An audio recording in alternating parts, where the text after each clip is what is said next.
So Louisa, it's a recording, also this intro session. Why is that? Simply because for those that are not here, but also, for example, if you had yesterday already some parties or something, you may not be, or you don't have any notebook with you, for example, to take notes, that's also possible. So that's my kind of humor, you see. So then you can watch it again, because we will upload these things also on our YouTube channel. Yeah. Secondly, it also shows you that we have some equipment. Yeah. So if you want to record classes, later on I get to that, it's possible, but we give it to you. That's so we will do some training next week on this. Okay. So some people, for example, that want to be responsible for recording of lectures. It does not mean that you don't have to be present in the lectures, but sometimes it's nice, for example, that you have recording to watch the more complex stuff later on, for example.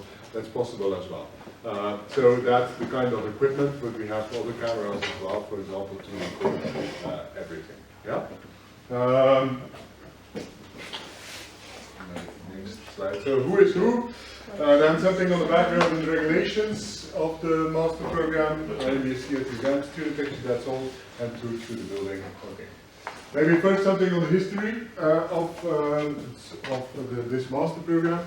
So it all started in around 2000. This is from 2004, 2003, when there was a so-called network of excellence. So there was a European funding scheme where they tried to put together marine institutes, or institutes in general, but there was one network of excellence with marine institutes, where there were over 90 marine institutes kind of united around the thematic scope of marine biodiversity and ecosystem functioning. So that marine biodiversity and ecosystem functioning, the MARBEF, was the name of this program, this network.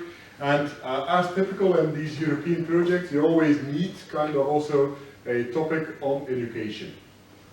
Topic on education. Now you see that that's quite important. And what often happens as well, nobody is interested in these topics of education, because scientists want to do science and not communication and not education and all this kind of thing.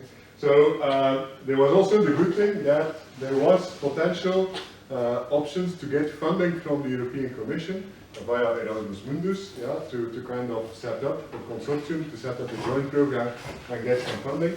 So originally there were like 20 different universities over Europe that were interested in this initiative. So we came together for a meeting. In the end, only 6 of them kind of were able to say we go on. Only 6 of the 20, that's for financial reasons, also for the fact from a legal point of view, for example. Also, universities don't become rich, although you pay, or some of you at least pay a lot to this program. It's not that we get rich, yeah? It's not that we have fancy cars here outside where we drive home with, or fancy e-bikes that we pay from, not at all. So universities have to invest also in these programs. That's also why, one of the reasons, for example, that some say, oh yeah, we're not ready for this yet. So in 2008, EMBC was born, with a very ugly logo at the time, very pixelated thing. So then we got 5 years of funding, and then this led to EMBC Plus. EMBC Plus with a whole different mobility scheme, let's say. And we tried to get funding again and again, but we were one of the most strangest programs for the European Commission, because most of the Erasmus Mundus programs, you will also meet some others here, for example at the International Welcome Days, they have scholarships, for example, for 20 students. Yeah, the total number of students is maybe 22 or 23. Yeah, IMBC or EMBC, for example, we had a scholarship for 20 students, but from the first year onward we had 30, 50, 60 students and so more. So the majority of our program is not the ones that have a scholarship, the lucky ones, but actually the ones that are paying themselves. That's also why the European Commission said at that time, why should we still fund you? Because you have many students. Yeah? You are kind of self-sustainable, yeah, in a way that's true, but of course if you have also scholarships, you also attract students from other regions, for example, and you have better possibilities to actually select for some of the best students. In 2017 we said, okay, let's rethink our master program. Let's take the strengths from the EMBC program, let's look also at job opportunities, what are the needs of the job market, and completely restructure this master program and also give it a new name, and that's why when IMBSC was born. So you know the third cohort that starts in this master program. So we're not the guinea pigs, that's the good thing. The guinea pigs have just graduated from the new program. And next year, normally, because next week we'll have a meeting on this where we will decide yes or no, there's a new version of the program actually going to start already. Because we designed this program, this master program, for around 60 students. And in the end, this cohort is about 92, I think, students. Last year we had more than 100 students. So, so we thought, okay, we have to redesign it just to make sure that we're more fit on the groups that are coming in, but also the job markets are changing, and that's also why some of the specialities will change as well. Mobility rules will also change from next year onwards, because now you're forced into a pathway, and often it's only after, for example, one semester that you see, oh, maybe food production is also something interesting, and just that stupid conservation stuff, I don't have to just putting it black and white. This is just, you may have seen this on social media as well. It's not doing anything. Okay, this was a beautiful movie. It's a movie with actually the group pictures of the different years. You may have seen it on Facebook, also passing by. So we started with about 30 students, and then this grew and grew and grew to sometimes groups which were really crazy to manage, to organize things. So that was the aim of this black slide. Very nice. Black slide. Anyway, this is also showing the same kind of picture. Yeah. So you see the three phases. So originally in the program we had other universities start, and this is showing the starting universities. We had Bremen, for example, in Germany. There's 2 German students here. Bremen is no longer part of the program. Why is that? If you just look at the numbers of students, 10, 7, 10, 8, 11, 3, 9, 1, 3, to organize a semester for only 1 and 3 students that are going there was simply not possible. Why is it Bremen kicked out as well? Because this master program is strongly connected to the EMBRC, a research network, so EMBRC, not IMBRC, but EMBRC, which is a big research network where countries actually join forces in the sense that they don't want to invest, for example, in same facilities in each country, but that we actually exchange and that we coordinate our activities to this. This is a big, later on I will get to that, that's kind of a big advantage for you, because all the EMBFC partners, operators, are by default also an associate partner in our program. So for you, it's kind of a way to get to jobs, internship, thesis, possibilities, those kind of things. Germany is not part of EMBFC, so Germany was kind of, led to the exit door. But also Germany, as the German students may know, they're very strict on a number of things. So they have their application deadline, and then they say, okay, this is our application deadline. Then you have even European students that applied later, but they say, no, our application deadline is over, and they selected a number of students that in the end didn't show up. So there was, let's say, a bit of lack of flexibility in the German educational system, which was really something also kind of a way to get them out. And then that was when you started a new program, and you see that's what we never expected actually, that the number of students are kind of almost doubled. So this is your group of students right now here, and where you see that there's around 30 students both in the Algarve and here in Ghent. There's around 12, 13 students. And you can actually see in Brest, 11 in Brest and 16 that are in Oviedo, all taking the first semester. So you are just one part of the bigger piece of cake, and you will learn that later. So cohort 2019, some stats maybe, just to show you on the different specialization tracks. 32 are in marine ecology and conservation, 16 global ocean change, 14 in management and marine environment and health, and then only one, let's say, in food production. Who is in food production? It's not here.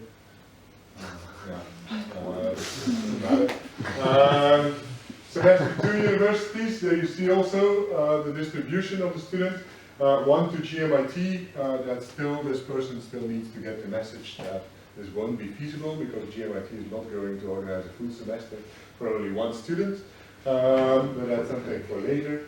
And then Ghent, we will be, these numbers are actually not really up to date even, I think. So Lisa is saying no. Louisa, sorry. There's 25, I think, for 25, 26 students that will be in Ghent. Ancona is very popular, it's around 40. That's things to keep in mind also. It's not because there's a lot of students going to somewhere, some places, that this is always an asset or kind of a benefit for you. So that has an impact for sure also on practicalities. So the more people you're in a classroom, actually the more challenging it gets. So that shows you the different nationalities that are in the program. Spain is winning, clearly. A lot of people from Spain in the program. I don't know why it's so popular in Spain. Then Germany, and then luckily Belgium, of course, on the 3rd place, and France. So lots of European students in the first kind of group, and then you have people United States, Brazil, Canada, so quite a diverse group in terms of nationalities. Lots of ones as well. So people that are very lonely in this program. So the ones that the Spanish people should really embrace them and take care of them. Okay. What is IMBSC? Very important. So if you are very drunk at some time during this program, or you're feeling sick, or you never know what happens, there's only 5 things you have to remember, because people will ask you, who are you? For example, and you don't remember anymore even your name. The only things you have to remember is, okay, I'm a student in IMBSC. And then next question will be, what is IMBSC? Normally you will be wearing your t-shirt, so then you can just say, look, it's on my back, you can read it there.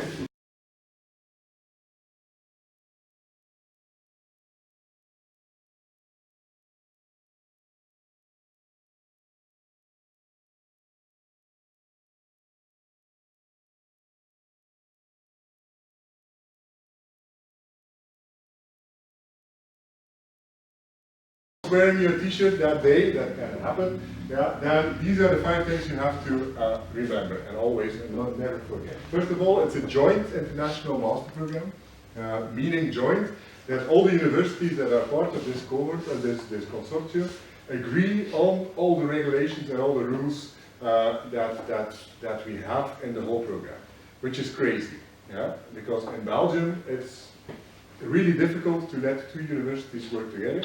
In France, for the people from France, for example, setting up a joint program in France is impossible. But we manage in IMBSC, for example, to have 3 French universities that are willing to collaborate, for example, there. Every university has a different scoring system in France.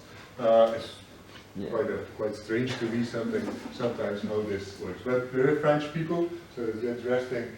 Evening in a pub where you can discuss the French educational system, for example. So it's a joint. Joint means also in the end you get 1 diploma. So 1 piece of paper with lots of signatures on it. Hooray, hooray. And so that's your only 1 copy. Of course you get also digital copies.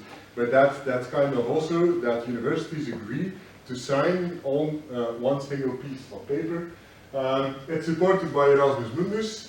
Also those that do not have a scholarship, the majority of you, you win by this, because we use some of these coordination budgets from Erasmus Mundus for example, to organize an annual symposium, for organize also some field trips during the summer school, for example. That's also paid from that. So you benefit from the fact that, although you don't have a scholarship, maybe from the fact that we are Erasmus Mundus supported. We have 5 thematic orientations. So the main thematic point of view is marine biological resources. That's also why this will be on the backs of your t-shirts. And we have 5 specialization tracks. If you don't remember them, that's not important. If you just remember yours, that's already something. Mobility is obligatory. So if you are from Belgium, so the mobility rule is very simple. You have to study in at least 2 different countries, and 2 countries differing from the country where you obtained your last degree. So what does it mean? If you're from Belgium, you can take your first semester in Belgium in Ghent, you can stay in your second semester in Ghent, because you have a boyfriend or girlfriend that doesn't want you to leave. But that means that for example, your second year you cannot study in Belgium. You have to go outside of Belgium. It also means your thesis, for example, you have to take also not with a Belgian promoter.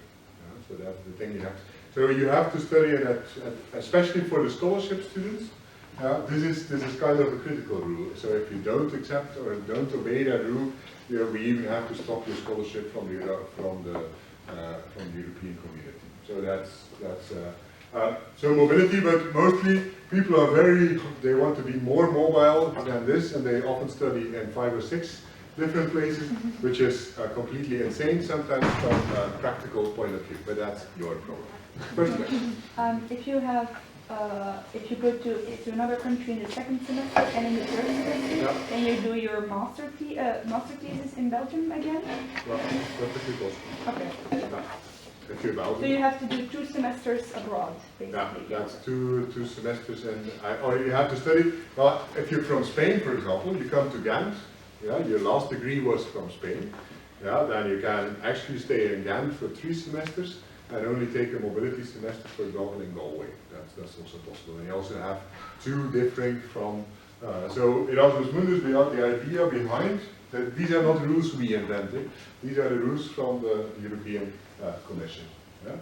And then finally, it's connected to a big European research infrastructure, ENBRC, that's the one if you've never been on the website of ENBRC, maybe it's good to do it. We will also, it's next week or 2 weeks, we go to the director of ENBRC. Actually, I want to invite him as well, that he comes to give also a seminar here to the students, so that you're aware of what this network is and also which opportunities it can give you.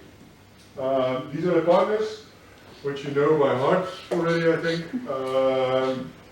The most recent partner that was added is University de Côte d'Azur, which is a new university. Somebody came from, you studied at Schema before, who was that? Yeah. So Schema is now introduced in University de Côte d'Azur, with the University of Nice and Schema Business School, actually, that were joined together.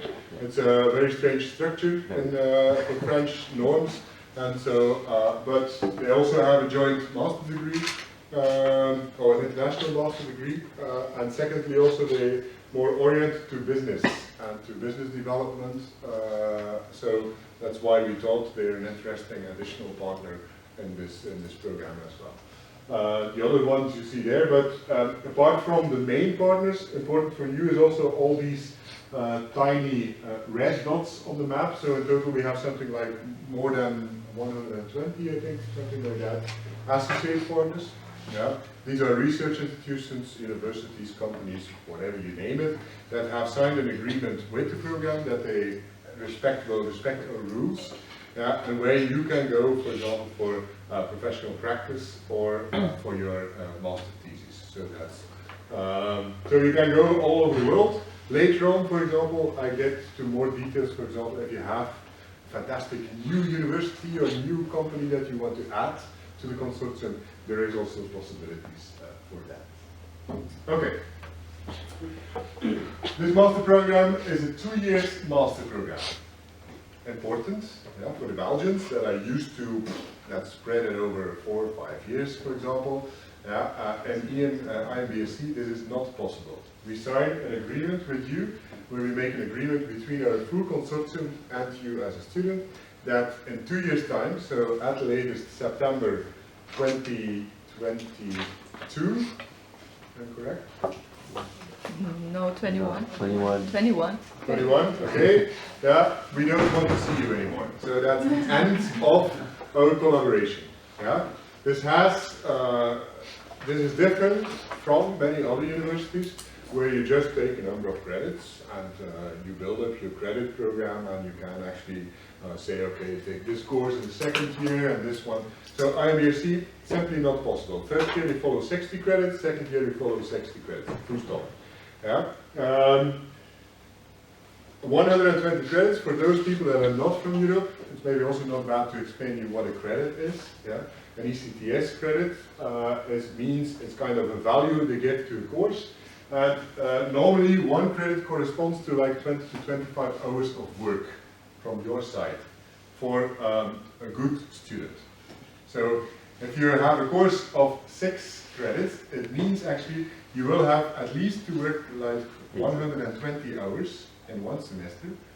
It's a lot, or it's not a lot. It's not 120 hours of teaching, but it's the whole actually workload, also the studying, also the practicals are all included in this.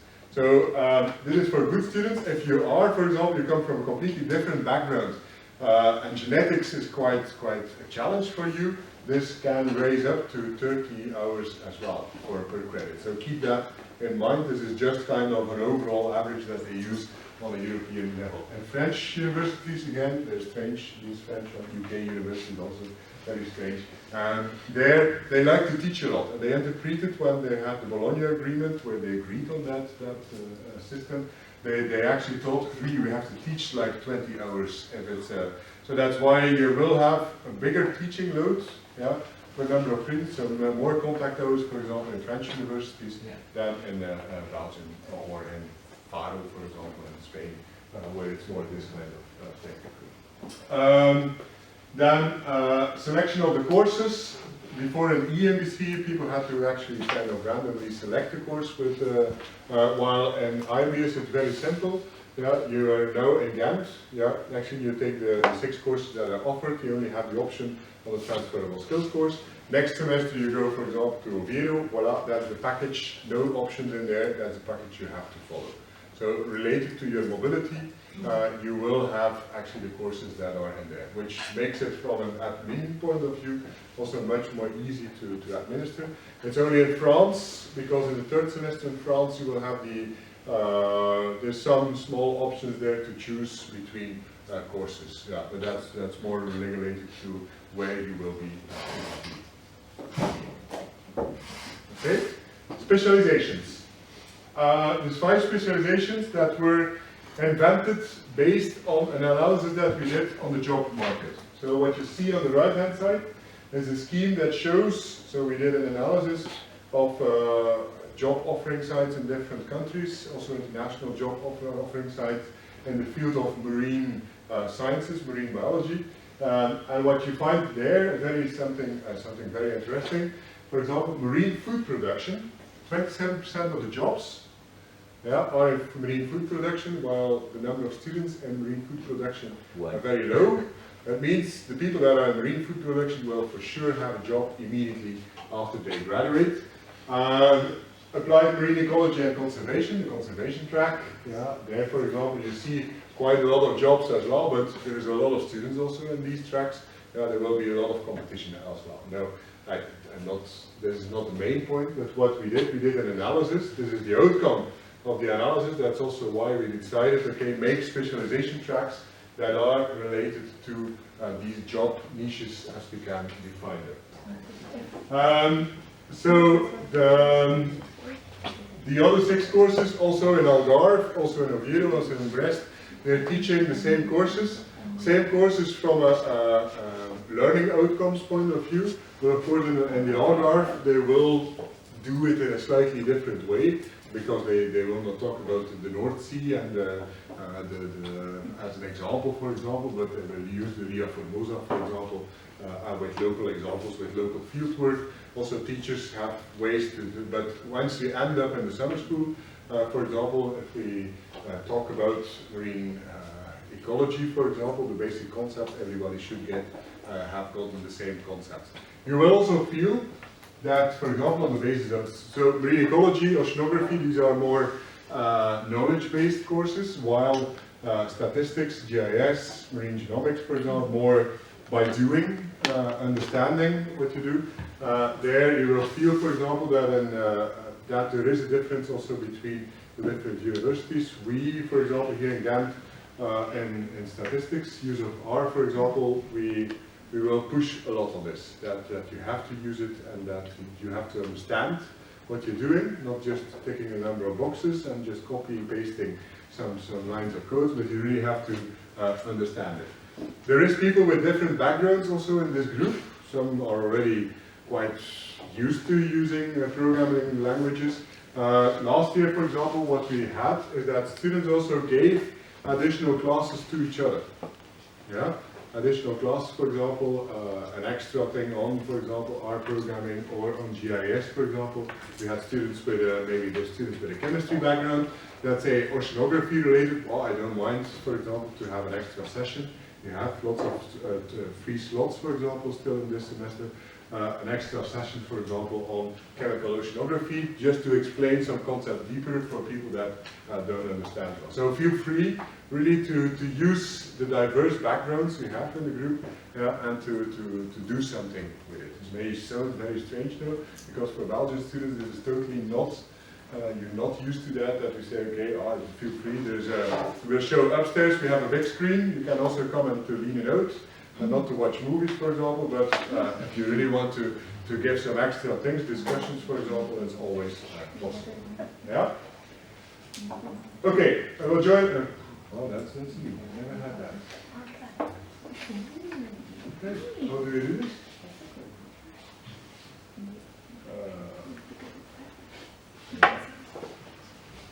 I hit a certain button and I never hit my life before. Okay, professional practice.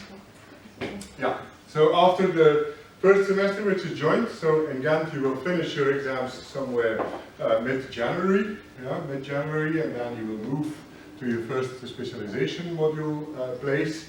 And then after by Easter, there all the courses will be done. Yeah? So after Easter, you will have until the end of the year, somewhere June, end of the year, academic year, I mean school year, to do your professional practice. Professional practice, it's a course, the validity is 12 ECTS, which is quite a heavy, which is quite a substantial element, and the idea is there that you get used to, you see the definition there, as it also is on the website. The main objective is to become familiar with different workplace functions and roles expected for a particular profession. So that's the main idea. It's not the main idea that you do a mini thesis, for example, but it's really working in a company, in a team, being part of a team, and just to learn and to feel what it is to be a marine biologist, for example, and what potential jobs you can do. In many cases, people will say, oh, really, I want to do a research project, and many offers will be also related to research, because you will potentially be a researcher. That's okay, but you will not be evaluated on the outcomes of the research project. If you have to write a report from your supervisor, that's nice, but you will not be evaluated on the report. The report is one of the tasks you do, but what we do is we evaluate you on a whole portfolio where you say, okay, these are my objectives I want to attain, and that's how I got to these personal objectives in the end. So there will be a call for topics, let's say this week or next week. This will go out, mid-September, we're already 1 week behind, don't worry. So where we actually invite all the partners to submit topics, first thing. Then we have a publication of a catalog, so early November you will get, not only you but also the other students, there's one digital catalog of all the professional practice places there are. So you're not supposed to say, oh, I have a fantastic place and I want to go there and there, for example, which is not the list of the catalog. No, you choose from the catalog. The only thing you can do, there's a way behind and around. We're Belgium, so there's always kind of back doors to arrange things. If you really want the topic that you have already in mind to be available, then you can contact potentially a supervisor and say, hey, don't you want to submit a topic for me, because it would be really nice. Then the supervisor can submit the topic in the catalog, and then of course you can apply for that topic. That's first part, because now there's kind of a small snake in the grass. How do you say it? I don't know in English. Een addertje onder het gras. Yeah, that's in Dutch. Saying, because then you will select your topics. And how do you select your topics? You apply to 3 to 5 topics that interest you. Yeah, so and you say, okay, this is my top priority, this is my second priority, third, fourth, fifth, for example. And then we have an R script. No, then we don't have the R script yet. Then we also say to the supervisors, please look, this is the list of people that have applied to your topic. Yeah. Indicate which ones you potentially would like to have based on their motivation, because you will write more motivational statements and they also have access to your CV that you uploaded during your application. Yeah? Okay, then so we have your priority and we have the priority from the supervisors, and then we run overnight an R script that does a matching model, so everybody gets the highest potential chances of getting. So that means if you said to your supervisor, look, I'm interested in working with dolphins here in your research institute, that there might have been 15 people that applied for your topic, and in the end, because it's an R script, it's not humans that do this, you don't get your topic that you proposed via a supervisor, but somebody else that has potentially maybe a better motivation or a better CV, for example, and the end got your topic. So keep that in mind. Yeah? So that's the back door. The back door has kind of a strange door and strange hinges in order to get there. Yeah. So final results on the topic selections are expected by December. So by the end of this calendar year, you will know in May, for example, where you will go for your professional practice. Yeah. Professional practice. Then we have a reflection, an online portfolio that you will have to keep track of the activities. Some students, for example, find this really a lot of work, and why do we have to do this? The reason why we invented this online portfolio is that we don't want to evaluate on how good you can write a final report, because that's something in many master programs. They do an internship and then they write a final report, and then somebody evaluates the final report. No, that's not what we want to do, because you can be a lazy student but a good writer. Just make up things. Here, during your professional practice, weekly you have to submit proof that you learn things, that you do things. And in your final report, you can only use the proof that you have uploaded throughout the weeks as a proof that you really learned a specific skill, or that you. So if you're very lazy, you don't do anything, you won't have proof. Yeah, and you can make up a fantastic story on your professional practice report, but you will be graded very low, because you can actually not prove that you have really done a number of things. And then also that's one part. So you have the report that is evaluated by 2 different teachers from the whole consortium on an anonymous way, and then also you will do a presentation. Yeah. During the annual symposium, you will present what you have learned, or an aspect of the things you have learned. That brings me to the annual symposium. Yeah, it's a presentation. Yeah, on the annual symposium during a scientific exhibition. You can be boring and just hang up a poster. Yeah. Poster sessions, for those that have never gone to a poster session, and those that already did, know that it is extremely boring to just watch and stare at some posters for 10 minutes. So the exhibition, the idea is that you're creative, and in a creative way you try to show to the public, so it's a part of science communication that is in there, what you have done. Also the exhibition is evaluated, and again on a number of criteria how you perform there. Annual symposium, it's so next year the annual symposium will be from 22 to 26 June. Yeah, and most probably it will be, it's like a 95% sure, will be organized in Faro, in the Algarve. Yeah. So annual symposium, you have to be there. Yeah. So if you want to start booking your travel now already, that's possible. Yeah, so keep that in mind. For example, via Ryanair or via other things, for example, it can be very cheap to travel there. If you wait until the last minute, it can become very expensive to go there. During the annual symposium, everything is covered. If you drink only water or tea and coffee, for example, yeah, so if you drink also other things in the evenings, for example, then that's your problem. To a symposium or a conference where there is a poster session, you will mostly see on the poster session there's no rules. Yeah, You can actually hang there a white poster and do something else next to it. So the idea of a poster session is that you make contact to other people, and that's a bit of an exercise again to think a bit outside of the box to do something. Then summer schools, for those that follow us on YouTube and Instagram, for example, you will have seen during summer that there were lots of posts of these posts were not written by ourselves, but mostly by students, because that's one of the tasks also during the summer school. So the summer school is kind of the top event, that's what they call of the program. It's in the sense that it's really 10, 11 days that you're locked on an island. You cannot escape from there, and you have to survive 24 hours on 24 hours with each other, and also performing in sometimes stressy but nice conditions. So what you do there is a small kind of mini thesis, call it like that, where you go through the whole process from project design, really doing the experiment, the field work, up to the reporting part and the communication part.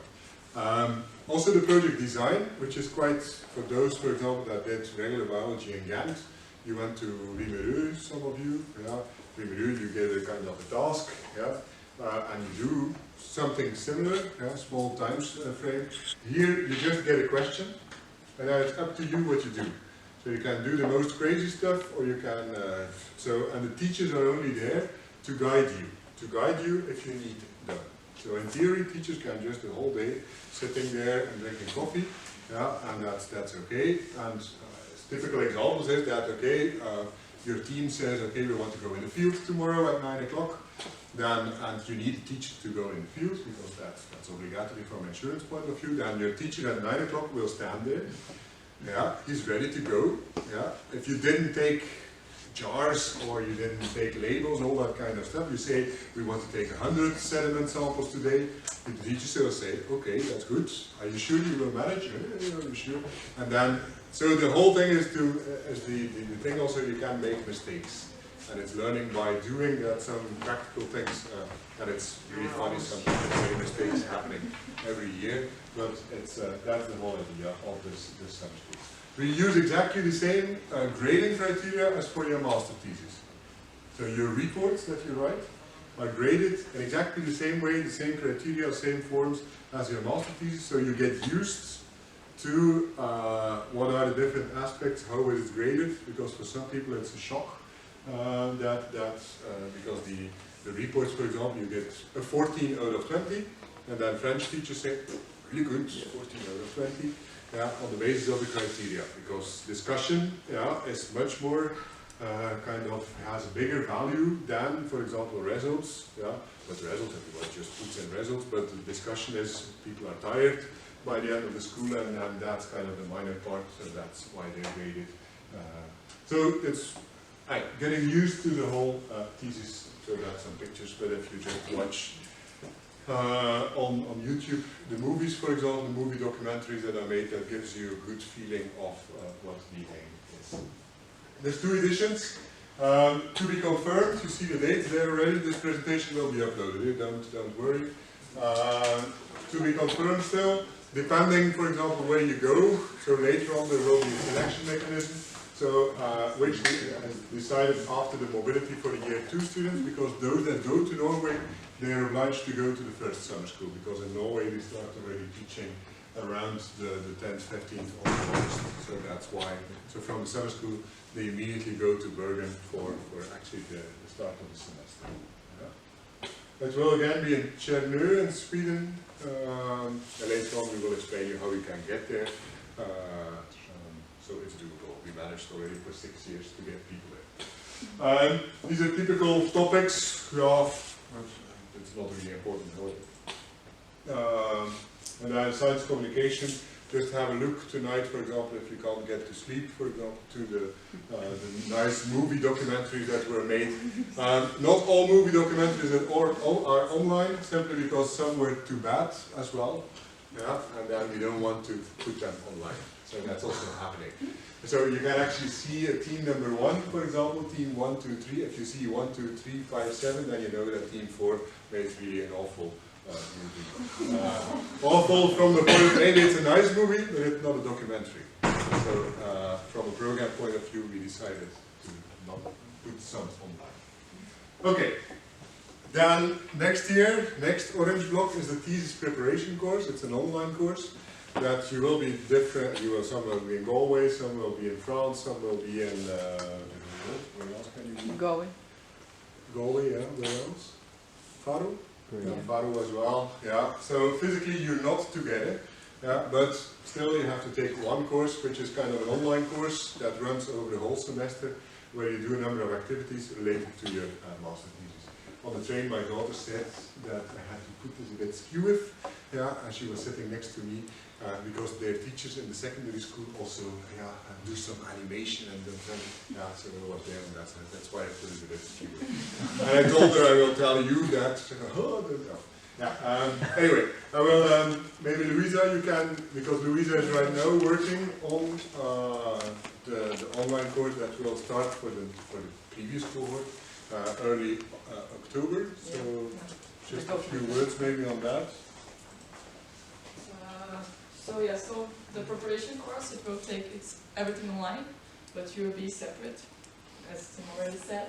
But it's everything you're supposed to know about to do a research design, to do your thesis. So the main object is to do a preparation, like how to read papers, how to search them, how to store them, or how to write a paper, how to the scientific write also.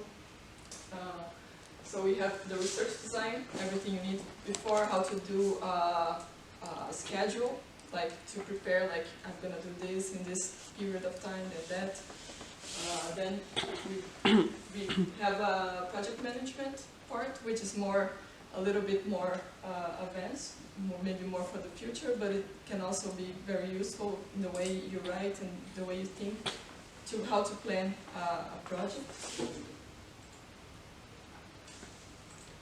Okay.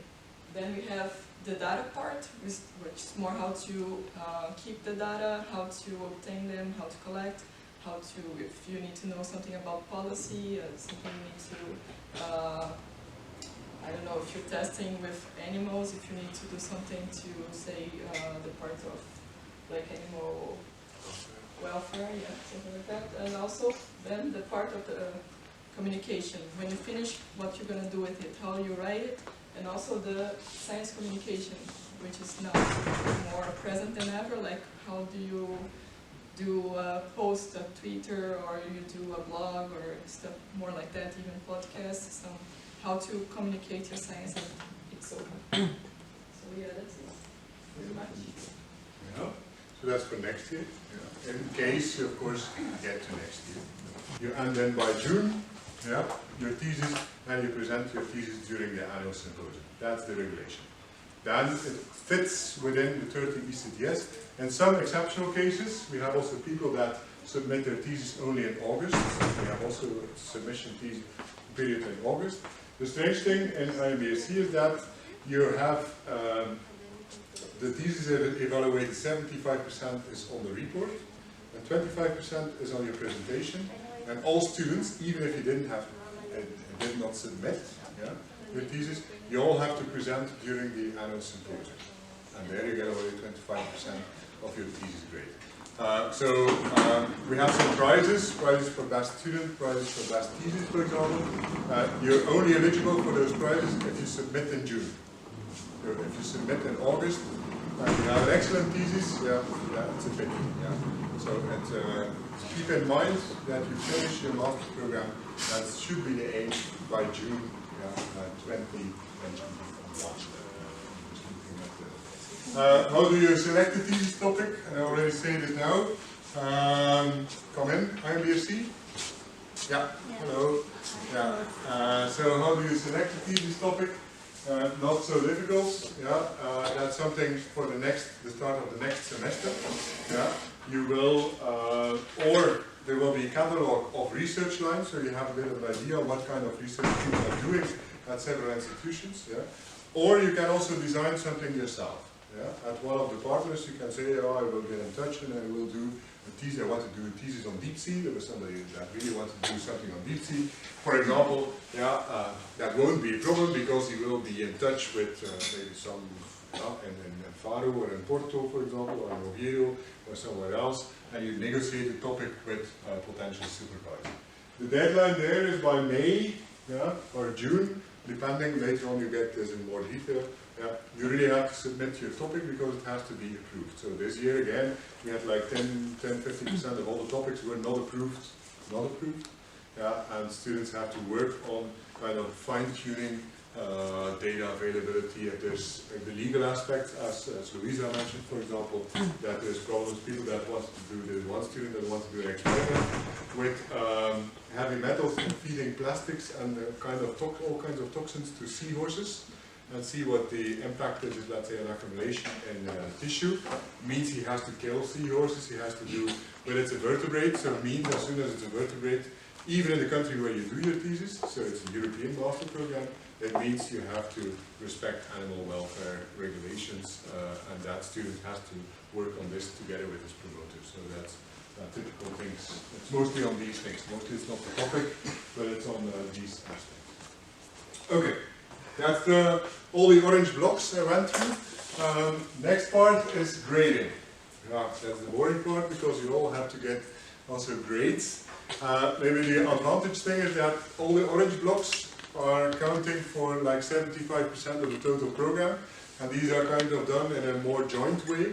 So we have common regulations for the professional practice. There's guidelines, there's thesis guidelines that you all can find on the website where the grading is also explained in detail. Now, how does it work at different universities? Here in Ghent, if you take courses in Ghent, it's the Ghent local examination regulations that count. Yeah? Teachers will at the start of the course also explain how the evaluation is done with an exam, oral, non-oral, all this kind of stuff. Yeah? And so it should be explained per course. If the teacher is not clear on that, please ask them. Yeah? So teachers are mostly quite okay. But if they say there will be an oral exam, you never had in your life an oral exam. I know in Portugal, for example, oral exams are only if you do resit and a second resit. Yeah, while in Belgium we're very used to that, to oral exams, which can take something like 25 minutes per student, and where we're just more testing the knowledge-related things rather than, or the understanding-related things rather than can reproduce a number of things. So, dare to ask the teacher if you do not understand from your background, what does it mean, this kind of questions, for example, because I know also in other countries, there is a question, explain with an example, and then people write 2 lines of text.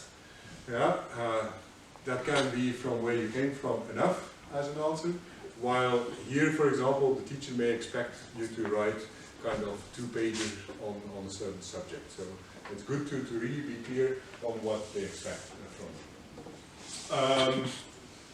We have also this fantastic score table that will be updated because Nice is not in there yet. What does it mean? In the end, you all get here the final score thing on the left. Yeah, but if you go to Spain, yeah, and in Spain, for example, you get a 10 out of 10. Yeah, then this is translated in your final score as an 18 out of 20. Yeah, that's mostly very shocking for some people. Yeah. So I cannot get a 20 out of 20. Yes, you can get a 20 out of 20, but normally, yeah, we should, you know, normal distributions, or you don't know them yet. If you have a normal distribution, that means that the top is somewhere on the right-hand side, that side on normal distribution. So a 20 out of 20 is something happening kind of very exceptionally. So that's also why we have a 10++. Yeah, we had already once in Spain, we had a student in the past obtained a 10++ because the teacher said this student was the best I ever had in my career. He deserves kind of just more than just a 10 out of 10 in Spain, so but that's that exceptional cases. Same in Belgium, to obtain a 20 out of 20 is quite exceptional. Yeah, so I don't know from the Ghent students, whether some of you have already 20 out of 20s. So I think to get used to the scheme for everybody, if you're somewhere between the 13 and the 17, be very happy. Yeah, so that's the regular things, the regular grades we're working with. I'm getting back and forth with this. Yeah. Okay. That's on the grading. Yeah. So ask teachers. Also, if next semester you get to another university, completely different rules, ask again teachers. Every teacher is different.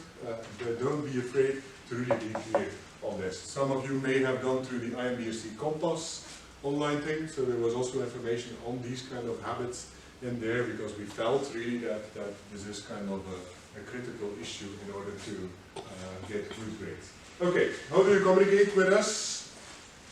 Very easy. If you see us in the morning, then you say hi, good morning, hello. We had a workshop with our research group last week, and there was also a section of communication. And one of the rules we have now set with the research group is that everybody is obliged to say good morning and hi. Obvious things, yeah. So be polite, then people are also polite towards you. They should be. This is not a rule that you can say to somebody, to your teacher, hey, you didn't say hello to me.